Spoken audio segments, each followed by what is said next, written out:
going on, everyone, and welcome to the video. Okay, so we're talking Galaxy Z Flip 3.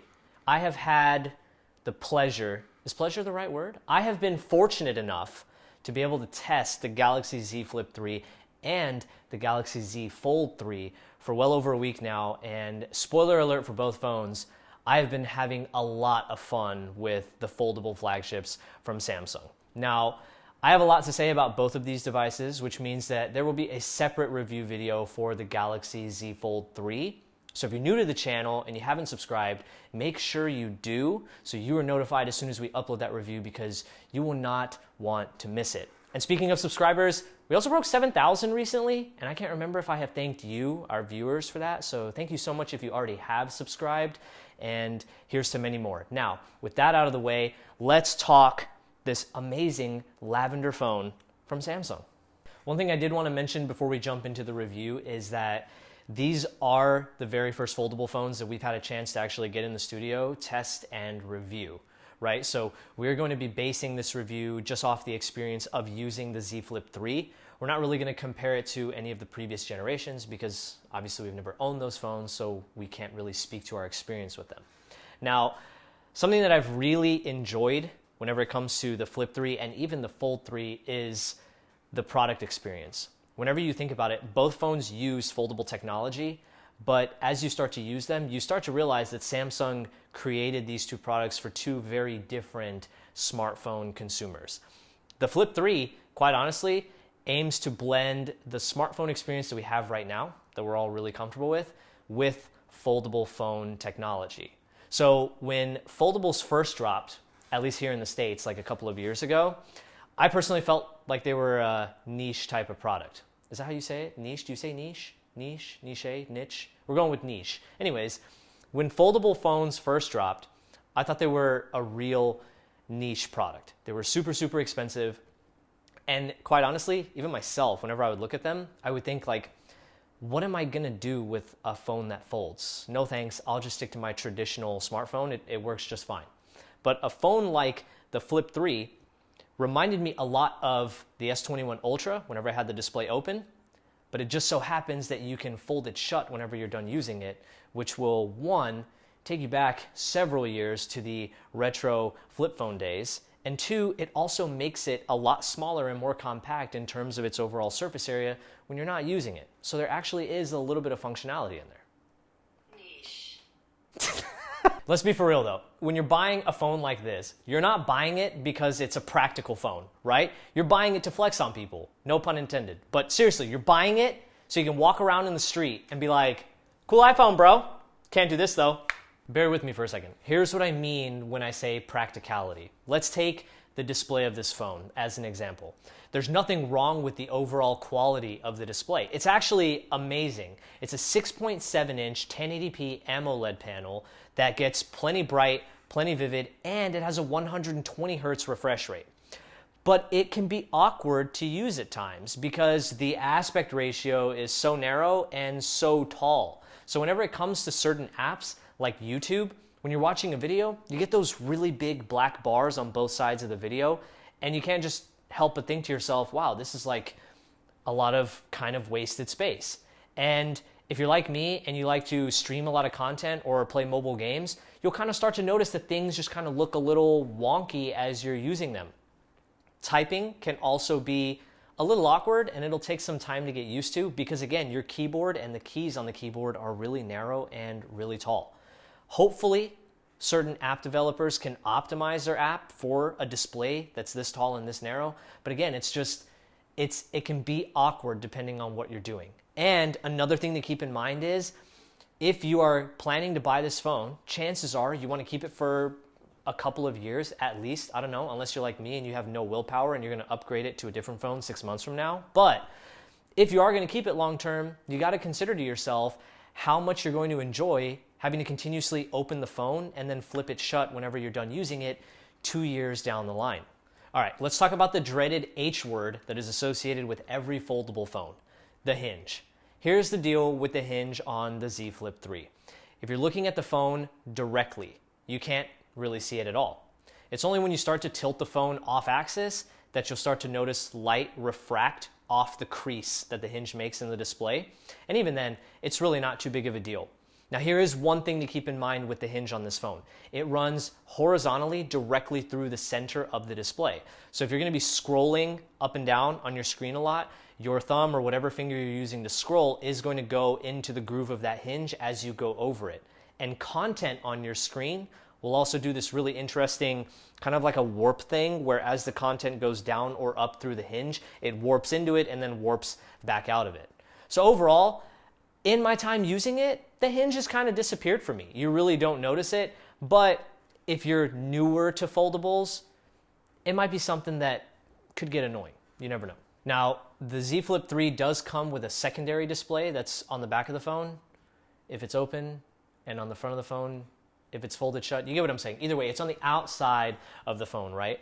And having an external display is actually going to add some utility to the fact that the phone folds. So you can double tap on the external display and you'll see a cool little animation of your time, date, and battery level pop up. You can swipe to the left in order to see the notifications that you have on your phone, which is really cool. And you can scroll up and down in order to see various notifications from various applications, which is super sweet. If you swipe to the right of the clock, you can see certain widgets that you might have available. Like if any music is playing, you can set a timer, things like that. And Samsung gives you the option to customize which widgets you want in this external display. So it's actually really, really handy, and it's super nice if you just kind of want to get a glimpse of what's happened on your phone while it's been in your pocket without having to actually open it. Now, I mentioned earlier, I haven't owned any Z Flip prior to this one, but I have seen pictures of prior Z Flips, and let me tell you, the previous generation's external display sucked. Like, that thing looked terrible, but this one is much bigger and it's much more functional, and I can tell you that without even having used the previous generation. So it's a nice improvement. What I found particularly fun about using a phone like the Flip is that there are certain tweaks in the software that make use of the fact that you have, one, a flexible display, and two, an external display. So let's say you have the camera open, right? And you decide to flex the phone as you have the camera open. The bottom screen, or the bottom half of the screen, will turn into your camera controls, while the top stays as your viewfinder. That's super dope if you just want to place the phone on a level surface, take a selfie of yourself, or maybe take a photo of something in front of you. That's pretty awesome. Other apps like YouTube are also compatible with the Flex Mode display as well, where if you bend the phone while you're watching a YouTube video, the bottom half of the screen turns into video and channel information, and the top half is the actual video itself. So if you're getting tired of holding your phone while you're watching a video and you just want to set it down on a table, you can do so and comfortably watch the video without having to worry about holding it. That type of feature also comes in really handy whenever it comes to things like video calls on a device like this, where you can set it down on a table and keep the phone flipped open and the camera can just stay on you without you having to continuously hold the device on a video call. Now, my favorite feature in terms of utilizing both the Flex display and the external is whenever it comes to taking photos. So if you're taking a photo using the back cameras, you can enable a viewfinder mode on the external display.